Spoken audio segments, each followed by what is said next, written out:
Boa tarde, colegas. Boa tarde, professoras. Meu nome é Cláudia Veras, como vocês já devem saber. E eu estou aqui para compor o grupo, né, no seminário de análise de conteúdo, junto com os colegas Andréa Doyle e Pedro Dias. A minha dificuldade maior, né, entre todas, foi ajustar essa gravação aqui do vídeo com as tecnologias precárias que eu tenho aqui. Mas vamos lá. Então, o que seria a análise de conteúdo? Segundo Freitas, Cunha e Moscarola, a análise de conteúdo é uma técnica de interpretação de dados que requer paciência e tempo desse pesquisador, né? No processo é necessário que o investigador use a sua criatividade, a sua intuição, imaginação, principalmente quando ele for definir as categorias de análise. Bardin, 2006, né, página 38, refere que a análise de conteúdo é a reunião de técnicas de análise das comunicações, né, estejam elas em que suporte estiverem, né, textual, de áudio ou em imagem, né, imagético, e que nesses suportes para fazer análise de conteúdo é necessário que a gente sistematize e objetive os procedimentos na descrição do conteúdo que a gente vai analisar, né? Ainda segundo Bardin, o que vai importar mesmo é a inferência de conhecimentos baseado nas condições de produção, né? E às vezes na de recepção, e que nesses dois momentos é possível a existência de indicadores quantitativos ou não. No universo das possibilidades comunicativas, Bauer e Gaskell, 2008, afirmam que os textos escritos são os mais analisáveis e que estes podem ser manipulados pelo investigador quando ele quiser, né, buscar clarear melhor as suas questões de pesquisa. O processo de análise de dados na AC, né, na análise de conteúdo, consiste em algumas etapas que dão significação aos dados. As terminologias são diferentes, né, de acordo com os autores que empregam-nas, mas grosso modo são bastante semelhantes. Bardin planeja esse processo em 3 fases. A primeira fase seria a fase da pré-análise, né, que é a organização do material, tornando as ideias operacionalizadas e sistemáticas.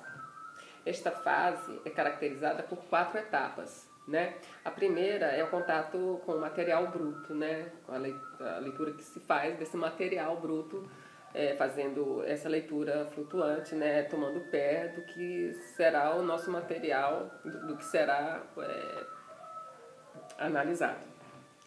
A segunda etapa é a demarcação do que será analisado nos documentos. A terceira você vai formular as hipóteses e os objetivos no texto, né, o que você quer analisar nesse texto.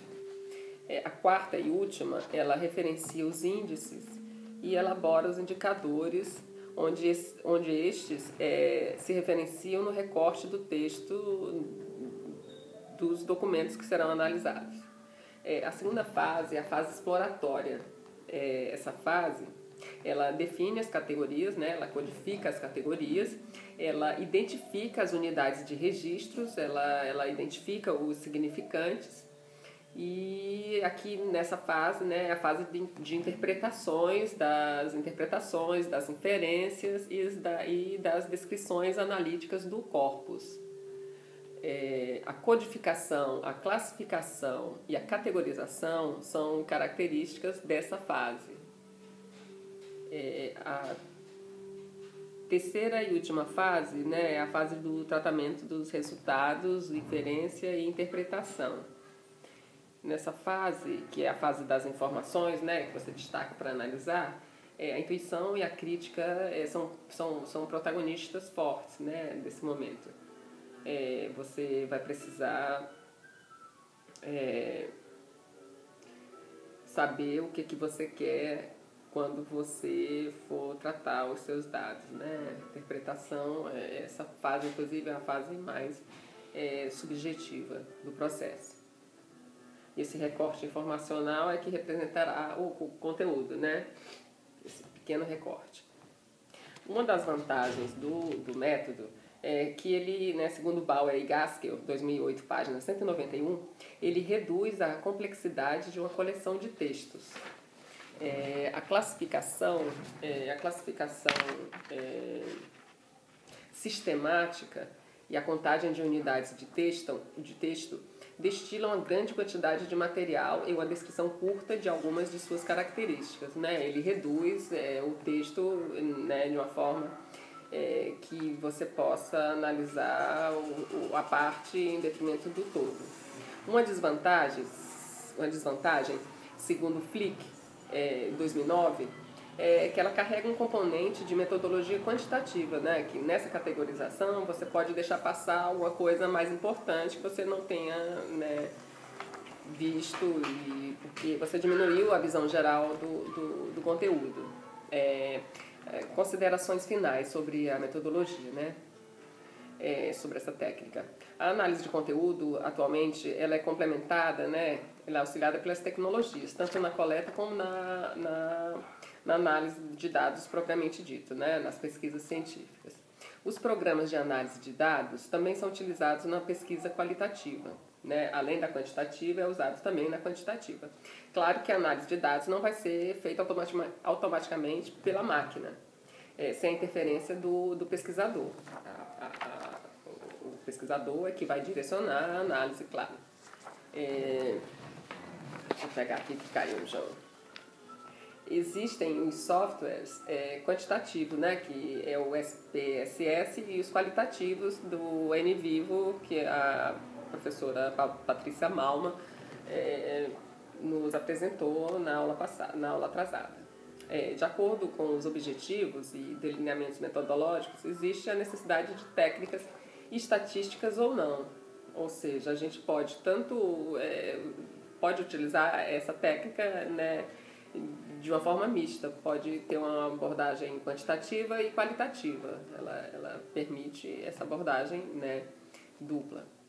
Como exemplo de software livre que faz análise de conteúdo, né, que eu vi no YouTube, temos o Many-Eyes, encontrado no YouTube, né, como eu já falei, que analisa conteúdos, né, de forma qualitativa.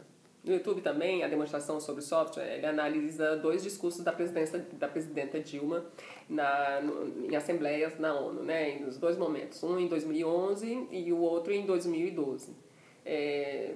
O funcionamento dele é simples e eficiente. Na demonstração feita pelo expositor, ele seleciona uma visualização simples que mostra quais as palavras mais citadas nesses 2 discursos. As palavras mais citadas aparecem em tamanho maior, né, e vai diminuindo o tamanho conforme o número de citações. Eu acho que eu já extrapolei o tempo e eu espero que, né, tenha conseguido clarear mais ou menos o que seria a análise de conteúdo, né, que é uma prima próxima da análise de discurso. Então, tá bom. Muito obrigada e boa tarde para vocês. Até a próxima terça-feira. Tchau.